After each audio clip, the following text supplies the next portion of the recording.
He was like a quiet warrior, I guess. He was just always positive, like he's just gonna make it through this.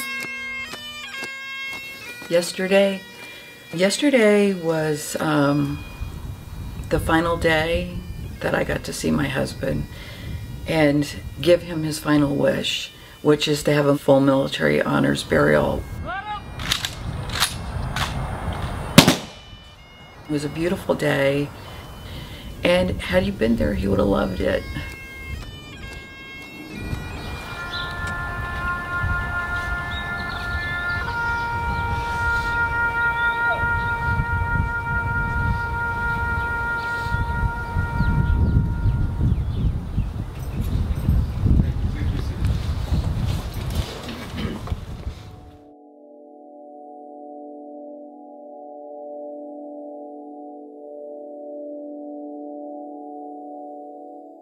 I have pleural mesothelioma in my left lung, which I had major surgery for in April of last year. I was a full-time ear, nose, throat physician, and that sort of abruptly ended when I had my surgery. Okay.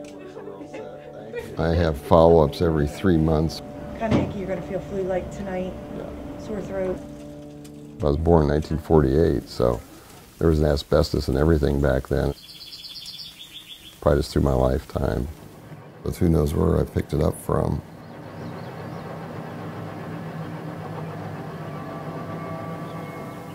There's outbuildings like chicken coops, and there's big sheds, and then the barn.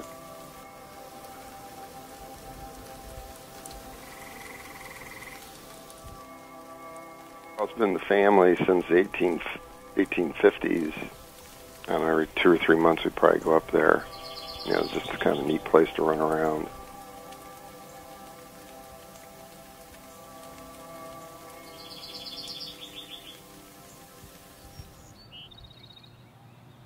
I started experiencing some chest pain and shortness of breath. And the pain got worse, so I ended up seeing the physician, and I kept telling him about the history of mesothelioma, and that I thought maybe this could be mesothelioma. My brother died from it in 1999, and my sister had something similar in 2005, and they both died within 6 months. Right before the surgery, he was like, I'll give you better than a 99% chance it's going to be negative. When I woke up, he said, well, your whole lung's covered with it.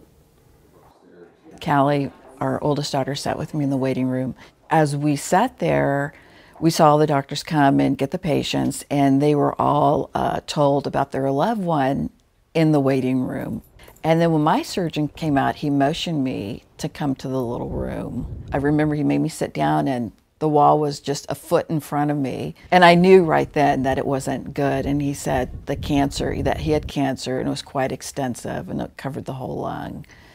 I came out and I told Callie, and we started crying in the hallway. My mom and I, we knew it was probably going to be mesothelioma. We knew that was a pretty strong possibility. So it wasn't a huge shock, but it was still devastating to hear. When I found out, I thought it was like the end of the world, because my dad has such a big impact on me for my whole entire life. He taught me how to hunt. He always takes me hunting.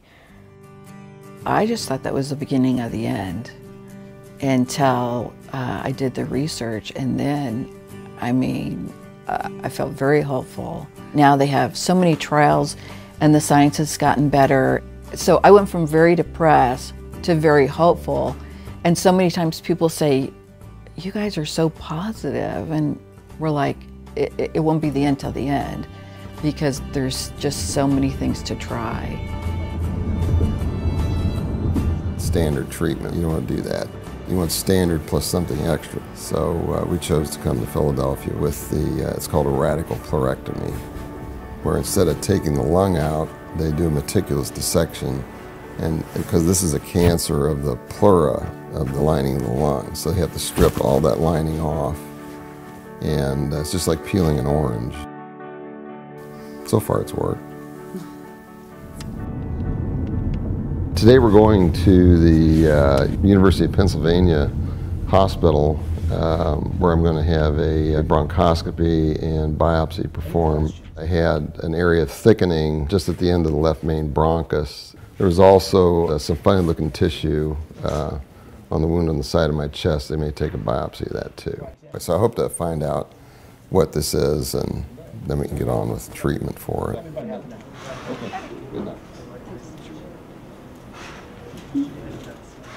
We're not trying to let it, take over our lives or anything, and it's just something that we're going to work through, and hopefully Dad can stay around as long as he can.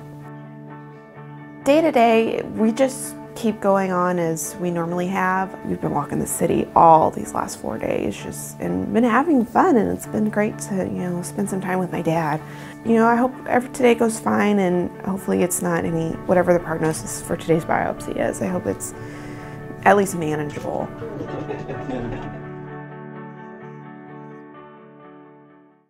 When I went to Philadelphia this last time, it was basically just a follow-up visit, and had the bronchoscopy and the biopsy and the skin done. Both those came back positive.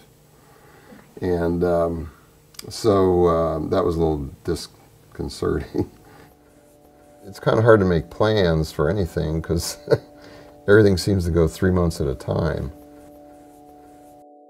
I think he's doing really well. I know he is so dedicated to his patients, so he goes to work and his staff fawn all over him, and he keeps telling them, I'm gonna be back, I'm gonna be back. And I know in his heart he wants to, and they want him back.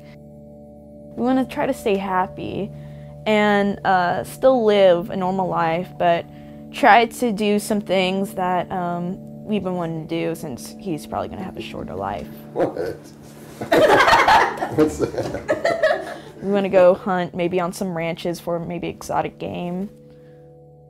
Well, the cancer, it's come back, and I finished 6 rounds of chemotherapy over about 4 months, and I'm a little over a month out from that, and the cancer, as I can tell, it's starting to grow again.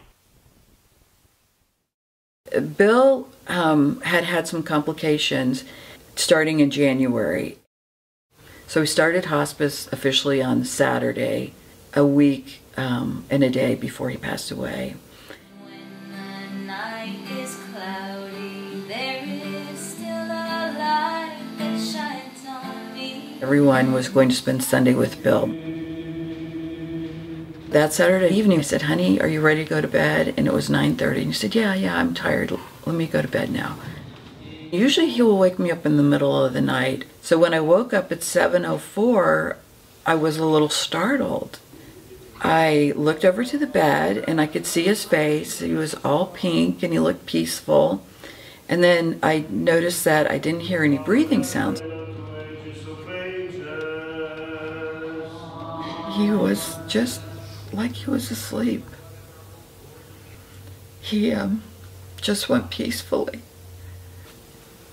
So that was Sunday morning. I just really miss him, and I'm gonna miss seeing him every day and his stories. He was just such a great person and so fun. There are so many great memories, and one of my favorite parts of Thursday night was hearing everybody laugh at the pictures that we had chosen. During the memorial, I added all the fun time pictures, and everyone was smiling and laughing at them, and we all just kind of remembered all the funny times that we had with Dad.